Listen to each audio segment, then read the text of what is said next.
One major reason new Christians become discouraged has nothing to do with the lack of faith.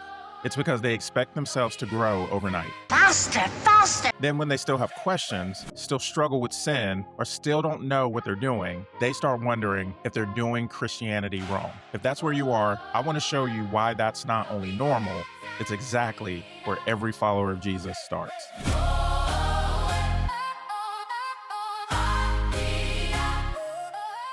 One of the biggest mistakes new Christians make is believing that becoming a Christian and becoming spiritually mature happen at the same time.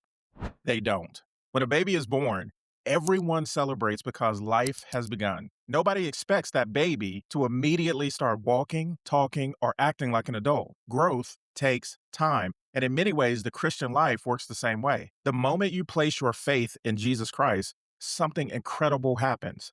You're forgiven, adopted into God's family, and given a new life in Christ. But learning to live as a follower of Jesus is a process that takes place over the rest of your life.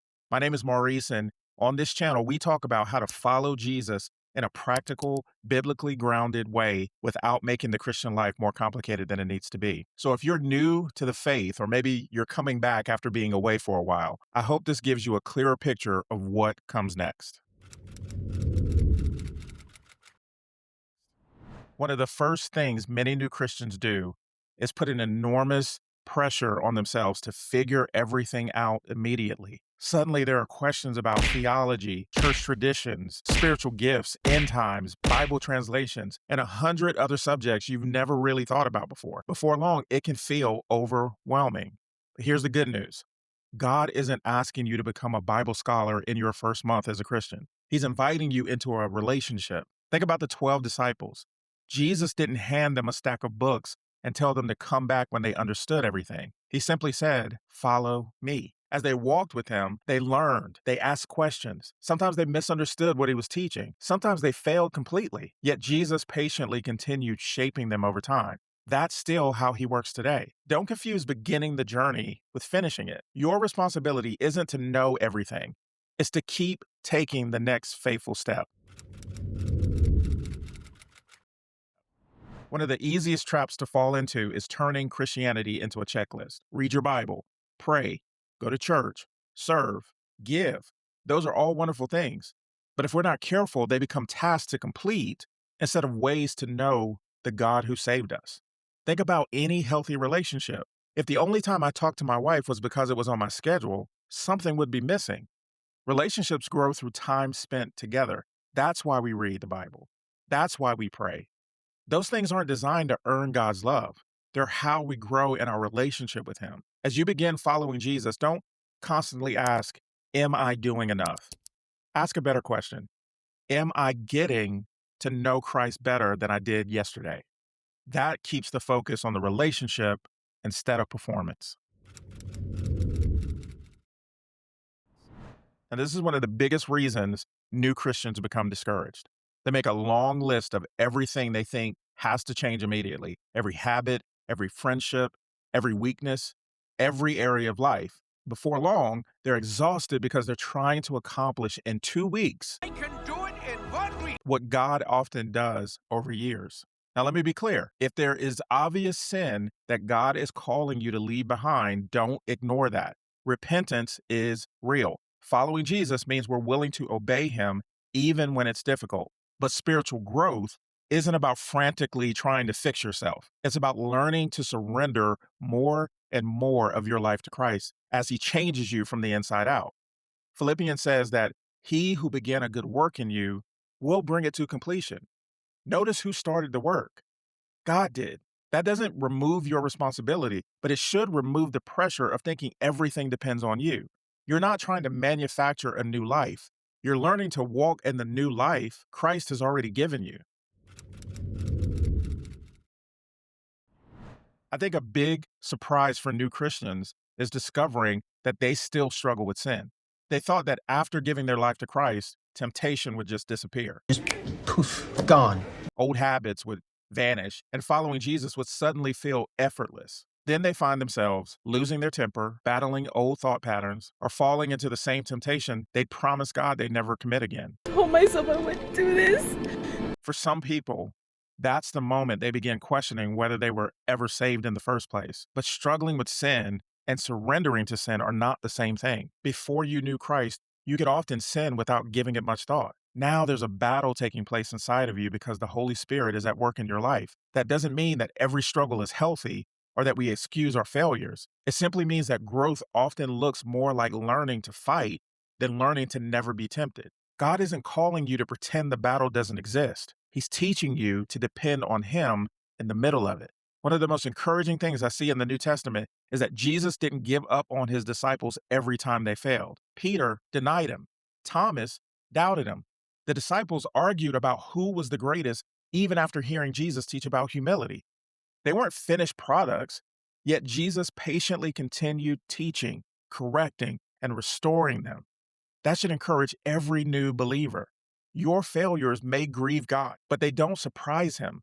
He knows exactly where He's taking you, and He's committed to completing the work that He started. One mistake I've seen people make over and over is believing that Christianity is something that they can do alone. All by myself. They love Jesus. They read their Bible occasionally. Maybe they watch sermons online, but they stay disconnected from other believers because they think their faith is simply between them and God. That's a mistake. Such a mistake. The problem is that's not how Jesus designed His church. From the very beginning, believers gathered together. They worshiped together. They learned together, encouraged one another, prayed for one another, and helped each other keep following Christ. The Christian life was never meant to be lived in isolation because we all have blind spots, discouragements, questions, and moments when we need someone else to remind us of what's true.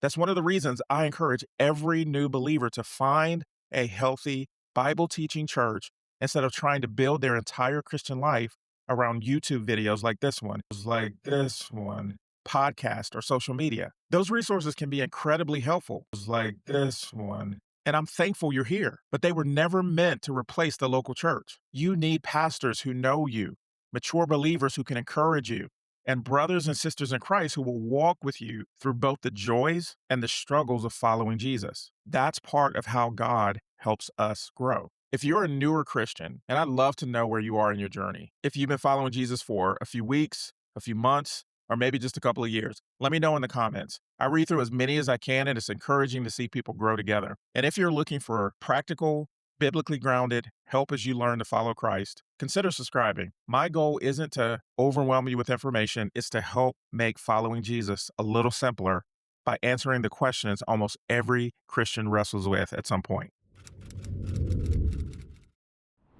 And one of the easiest mistakes to make as a new Christian is measuring your spiritual growth by your emotions. My emotions are all over the place. If you wake up excited to read your Bible, you think you're doing well. If you have a week where prayer feels dry or you struggle with temptation, you start wondering if you're moving backwards. The problem is that our emotions aren't always a reliable measure of what God is doing in our lives. Again, think about how children grow. Parents don't usually notice changes from one day to the next because they're with their children every day. But then they look at a picture from a year ago and realize just how much has actually changed. Spiritual growth often works the same way. Most of the changes God makes in us happen gradually. We become a little quicker to repent than we used to be. We begin responding differently in situations that once controlled us. We find ourselves caring about things we never cared about before and becoming uncomfortable with sins that once didn't bother us. Those aren't small changes. They're evidence that God is continuing the work He began in you. That doesn't mean you'll never have setbacks. There will be days when you fail, days when you feel discouraged, and days when you wonder if you're making any progress at all. But don't let one difficult day convince you that God has abandoned His work in your life. Keep looking at the overall direction rather than obsessing over every single moment. Healthy things grow over time, and that's exactly how God often works in His people. As you begin following Christ, you're going to meet believers who know far more than you. Some have walked with Jesus for decades. Others seem to know the Bible inside and out. It's easy to start comparing yourself to them and feel like you're falling behind. Don't do that. Remember, you're comparing the beginning of your journey to someone else's years of walking with Christ.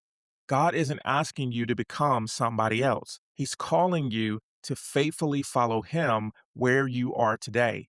One of the healthiest questions you can ask isn't, am I as mature as that person? It's, am I taking my next step with Jesus? That's a question every believer, whether they've been saved for 6 weeks or 60 years, should continue asking. Hebrews tells us to run the race by fixing our eyes on Jesus, not on everyone else running beside us. The more your attention stays on Christ, the less you'll be consumed with comparing your progress to someone else's. That's a much healthier way to grow because your goal isn't to impress other Christians. I want to so bad. Your goal is to know Christ more deeply and become more like Him. So, if you've recently become a Christian, let me encourage you with this. Take a deep breath. You don't have to become the most mature believer in your church by the end of the year. God isn't asking you to sprint through the Christian life. He's inviting you to walk with Him one day at a time. Spend time with Him in His Word. Talk to Him in prayer. Become part of a healthy local church. Learn from mature believers. When you sin, don't run from Him. Repent. Receive His forgiveness and keep following Christ. And when you don't understand something, don't panic. Keep learning. Keep asking questions. Keep trusting that the same God who saved you is committed to growing you. Following Jesus isn't about becoming a perfect Christian overnight. It's about faithfully walking with a perfect Savior over a lifetime.